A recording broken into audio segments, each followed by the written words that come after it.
Hello and welcome back to Abhyudaya classes UP. आज के इस वीडियो में हम हमारा फिजिकल साइंस का लेसन प्लान जिसका टॉपिक है दाब, इसको डिस्कस करने वाले हैं। जैसा कि अपने पिछले वीडियो में हमने कास्ट टॉपिक का लेसन प्लान डिस्कस किया था, और आज के इस वीडियो में हम देखेंगे दाब टॉपिक का लेसन प्लान हमें कैसे बनाना है, कैसे लिखना है। तो चलिए देखते हैं। ये है हमारा पाठ्य योजना संख्या 18वें नंबर का, क्योंकि ऑलरेडी हमने 17 पाठ्य योजनाओं पर चर्चा कर लिया है। अगर आपको इसकी आवश्यकता होती है, आपको इसकी ज़रूरत होती है, तो आप एक बार चैनल पर चेक कर सकते हैं, आपको मिल जाएगा। मैं लिंक भी दे दूँगी, आप वहाँ से भी जाकर देख सकते हैं। और प्लेलिस्ट भी तैयार है, फिजिकल साइंस, बायोलॉजिकल साइंस, अन्य जो अदर सब्जेक्ट है हमारे, उसके भी लेसन प्लान आपको चैनल पर मिल जाएंगे। ओके, तो चलिए देखते हैं। आगे बढ़ने से पहले अगर आप चैनल पर नए होंगे और अभ्युदय क्लासेज यूपी को सब्सक्राइब नहीं किया होगा, तो प्लीज़ एक बार से चैनल को सब्सक्राइब, और वीडियो पसंद आएगी तो लाइक और शेयर भी ज़रूर कर दीजिएगा। ओके, आज का हमारा पाठ्य योजना संख्या 18वें नंबर का है। छात्र अध्यापिका का नाम, प्रशिक्षण केंद्र। ये सारी चीज़ें लिखने के बाद अगर आप छात्र अध्यापक हैं तो छात्र अध्यापक का नाम लिखते हैं, प्रशिक्षण केंद्र, उसके बाद दिनांक, कक्षा, वर्ग, विषय, उप विषय, चक्र, अवधि आदि ये सारी चीज़ें हम लिखते हैं। हम सभी को पता है, बहुत बार इस पर डिस्कशन हुआ है, हमने डिस्कस किया हुआ है। इसके बाद हम प्रकरण लिखते हैं। प्रकरण है हमारा दाब। सामान्य उद्देश्य पर आते हैं। सामान्य उद्देश्य में हम ये सारे पॉइंट्स लिखते हैं, 7-8 पॉइंट्स। इसको जरूरी नहीं है सारे जितने आप लेसन प्लान लिखे 20-30 सब में सामान्य उद्देश्य लिखें, तो इसको पूर्वत लिखते हुए हम आगे बढ़ते हैं। ऑलरेडी हमने सामान्य उद्देश्य पर भी बहुत बार अपने लगभग सारे वीडियो में ही चर्चा किया हुआ है, इस पर समझा गया है। ठीक है, सामान्य उद्देश्य पूर्वत लिखेंगे, आगे बढ़ेंगे। अगर आपको लिखना है ये सारे पॉइंट्स तो आप लिख सकते हैं, कोई भी बात नहीं है। एक बार स्क्रीनशॉट ले लीजिएगा। फिर हम आगे बढ़ेंगे अनुदेशनात्मक उद्देश्य या विशिष्ट उद्देश्य पर। अनुदेशनात्मक उद्देश्य में पहला होता है हमारा ज्ञानात्मक उद्देश्य, इसे विशिष्ट उद्देश्य भी हम लिखते हैं। इसमें लिखेंगे छात्र दाब का प्रत्यास्मरण कर सकेंगे। फिर हम बोधात्मक उद्देश्य में लिखेंगे छात्र दाब की व्याख्या कर सकेंगे। क्रियात्मक उद्देश्य में लिखेंगे छात्र दाब से संबंधित ज्ञान का व्यवहारिक जीवन में प्रयोग कर सकेंगे। सहायक सामग्री में लिखते हैं लपेट श्यामपट्ट पर बना चित्र। इसके बाद शिक्षण विधि या प्रश्नीकरण विधि, व्याख्यान विधि हो जाती है हमारी। और पूर्व ज्ञान में लिखते हैं छात्र दाब के बारे में सामान्य जानकारी रखते हैं। आगे बढ़ते हैं हम प्रस्तावना के प्रश्न पर। अपने प्रस्तावना के प्रश्न लिखेंगे। इसमें हम पुनः ये सारे काम करते हैं। छात्र अध्यापिका, छात्र अध्यापक, कथन का बॉक्स बनाएंगे, कॉलम बनाते हैं, और छात्र छात्रा प्रत्याशित उत्तर या कथन इसे हम लिखते हैं। ये सारी चीज़ें करने के बाद हम पहला क्वेश्चन अपना इसमें करेंगे प्रस्तावना के प्रश्न में कि भूख लगने पर हम क्या करते हैं। छात्र बताएंगे भोजन करते हैं, लिखेंगे। फिर दूसरा क्वेश्चन, भोजन के रूप में हम क्या लेते हैं। छात्र बताएंगे कि भोजन के रूप में हम चावल, दाल, रोटी, सब्जी आदि लेते हैं। फिर क्वेश्चन करेंगे आधुनिक समय में चावल किस में पकाया जाता है। सबको पता है कि आधुनिक समय में चावल कुकर में पकाया जाता है, तो छात्र बताएंगे, आप ये छात्र प्रत्याशित उत्तर में लिख देंगे। फिर अगला क्वेश्चन है हमारा, कुकर में चावल जल्दी क्यों पक जाता है। छात्र बताएंगे कि दाब के कारण पक जाता है।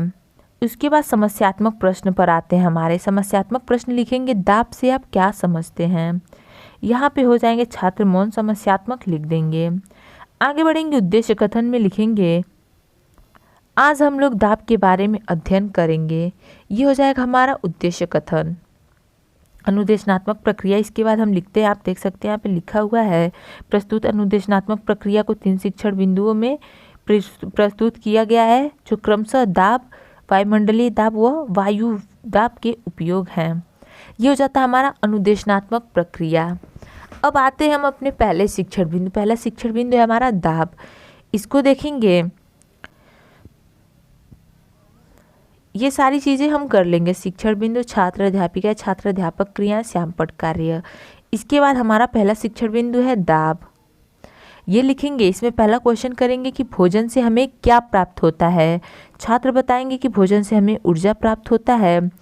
फिर क्वेश्चन लिखेंगे दाल, चावल आदि को हम किस में पकाते हैं।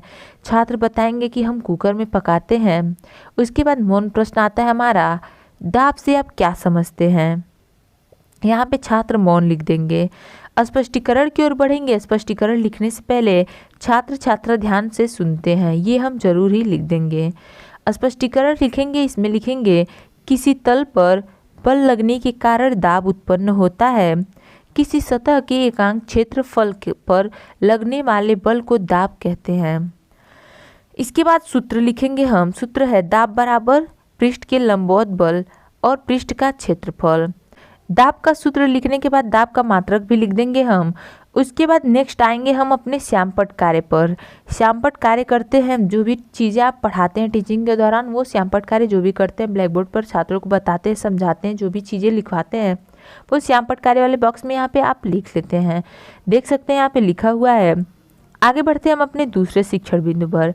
दूसरे शिक्षण बिंदु जो हमारा दूसरा है वो है वायुमंडलीय दाब। इसको लिखेंगे। इसको समझने से पहले, इस पर चर्चा करने से पहले आपको बता दें कि नेक्स्ट जो हमारा टॉपिक है वो होगा बल टॉपिक पर लेसन प्लान हमारा। उसके बाद हम ध्वनि पर भी चर्चा करेंगे, ध्वनि का लेसन प्लान। तो अगर आपको इस टॉपिक का लेसन प्लान चाहिए तो चैनल से जुड़ना नहीं भूलेंगे, अवश्य ही चैनल से जुड़े रहेंगे। ओके, अभ्युदय क्लासेज यूपी को अगर अभी तक आपने सब्सक्राइब नहीं किया होगा तो प्लीज़ एक बार से चैनल को सब्सक्राइब कर लीजिएगा। और वीडियो पसंद आ रही हो, आपके लिए हेल्पफुल हो, आपको लगे कि हाँ हेल्प कर रही है आपको, तो लाइक और शेयर भी ज़रूर कर दीजिएगा। देखते हैं हमारा पहला क्वेश्चन। इसमें दाब को किससे प्रदर्शित करते हैं? आपने छात्रों को बताया हुआ है दाब को पी से प्रदर्शित करते हैं यहाँ पे, तो लिख देंगे दाब को पी से प्रदर्शित करते हैं। फिर आप दाब का मात्रक पूछ लेंगे, क्योंकि ऑलरेडी आप जो चीज़ें बताते हैं छात्रों को स्पष्टीकरण में, वही सारी चीज़ें वहीं से आप क्वेश्चन करते हैं यहाँ पे, ठीक है। उसके बाद आते हैं हम मौन प्रश्न पर। मौन प्रश्न में लिखेंगे वायुमंडलीय दाब से आप क्या समझते हैं? ये हो जाएगा हमारा मौन प्रश्न। इसके बाद हम अपना स्पष्टीकरण देंगे। स्पष्टीकरण में लिखेंगे पृथ्वी के चारों ओर वायु है। पृथ्वी के चारों ओर वायु का यह आवरण वायुमंडल कहलाता है। वायुमंडल लगभग 100 किमी की ऊंचाई तक फैला है, अतः वायुमंडल के कारण पृथ्वी की सतह पर जो दाब लगता है उसे वायुमंडलीय दाब कहते हैं। इसे संक्षेप में वायु दाब कहते हैं। दाब के मापन के लिए हम बैरोमीटर का प्रयोग करते हैं। इसका एसआई मात्रक बार होता है। ये हो जाएगा हमारा स्पष्टीकरण। अपने दूसरे शिक्षण बिंदु का स्पष्टीकरण लिखने के बाद हम श्यामपट्ट कार्य करते हैं। उसके बाद आगे बढ़ते हैं हम अपने तीसरे शिक्षण बिंदु पर। ओके, इतना हो गया। इतना करते चलिएगा आप साथ में। कोई भी चीज़ें अगर क्लियर नहीं होती है तो आप ध्यान देंगे, ध्यान से सुनेंगे और लिख लेंगे ध्यानपूर्वक सुन के।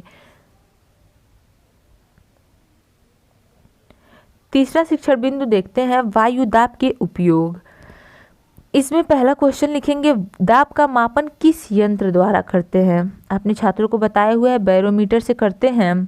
फिर क्वेश्चन करेंगे वायुमंडलीय दाब का मात्रक बताइए। वायुमंडलीय दाब का मात्रक बार होता है। उसके बाद वायु दाब के उपयोग बताइए पूछेंगे। मौन प्रश्न हो जाएगा हमारा। छात्र ध्यान से सुनते हैं ये तो अवश्य ही लिखेंगे, इसको बार बार बताने की ज़रूरत नहीं है। आई होप आपको। स्पष्टीकरण लिखेंगे दैनिक जीवन में हम बहुत सी वस्तुओं का प्रयोग करते हैं जो दाब के अनुप्रयोग पर आधारित है। पहला लिखेंगे जल पंप। इसमें लिखेंगे घरों में इस्तेमाल किया जाने वाला जल पंप दाब के कारण ही पानी देता है। दूसरा साइकिल पंप। इसमें लिखेंगे साइकिल में हवा भरने का पंप दाब की क्रिया पर ही आधारित होता है। और तीसरा है हमारा स्टोव। घरों में इस्तेमाल होने वाला स्टोव दाब के कारण ही जलता है। ये हो जाएगा हमारा वायु दाब के उपयोग तीसरे शिक्षण बिंदु का स्पष्टीकरण। साथ में लिखते हुए चलेंगे। कहीं भी क्लियर नहीं होता है तो आप कोशिश करेंगे कि सुन के लिख लें, इसीलिए आपको हर एक लाइन मैं बोल देती हूँ ताकि आपको क्लियर रहे, कोई भी दिक्कत कोई भी न आए। ओके, अब देखते हैं हम अपना निरीक्षण कार्य।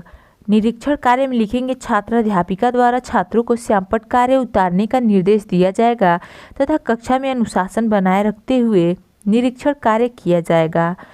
एक चीज़ और आपको बताना चाहती हूँ पुनरावृत्ति के प्रश्न को डिस्कस करने से पहले कि आपको चैनल पर फिजिकल साइंस के साथ साथ अगर आप बायोलॉजिकल साइंस भी आपका है सब्जेक्ट तो आपको उसका भी लेसन प्लान मिल जाएगा, ठीक है। तो आप फिजिकल साइंस के साथ साथ अगर आपको बायोलॉजिकल साइंस का लेसन प्लान चाहिए तो आप एक बार चैनल पर चेक कर लीजिएगा, आपको ज़रूर ही मिल जाएगा। और कमेंट बॉक्स में अगर आपको किसी टॉपिक पे लेसन प्लान चाहिए होगा तो आप वो भी बता सकते हैं। मैं पूरी कोशिश करती हूँ कि एक बार कमेंट बॉक्स चेक कर सकूँ और चेक करके आपको उस टॉपिक पर लेसन प्लान उपलब्ध करा सकूँ। ओके, चलिए देखते हैं आगे हम अपना पुनरावृत्ति के प्रश्न। उससे पहले अगर अभी तक आपने चैनल को सब्सक्राइब नहीं किया है तो प्लीज़ एक बार से अभ्युदय क्लासेज यूपी को सब्सक्राइब, और वीडियो पसंद आ रही हो तो लाइक और शेयर भी करते चलेंगे आगे हम। उसके बाद पुनरावृत्ति के प्रश्न हमारा देखेंगे। पुनरावृत्ति के प्रश्न में पहला क्वेश्चन लिखेंगे, दाब के बारे में बताइए। दूसरा, वायुमंडलीय दाब को परिभाषित कीजिए। तीसरा, स्टोव किस क्रिया पर आधारित है। और चौथा, जलपंप किसके कारण जल देता है। ये हो जाएगा हमारा पुनरावृत्ति के प्रश्न। आगे लिखेंगे हम गृह कार्य। गृह कार्य में लिखेंगे, सभी छात्र घर से वायु दाब के बारे में लिखकर लाएंगे। और गृह कार्य के साथ यहीं पर होता है हमारा पाठ्य योजना समाप्त। सो गाइस, आज के वीडियो में बस इतना ही। मिलते हैं अपने नेक्स्ट वीडियो में। तब तक के लिए जुड़े रहें चैनल से। जाते वक्त अभ्युदय क्लासेज यूपी को सब्सक्राइब, लाइक और शेयर करते जाइएगा। Thank you.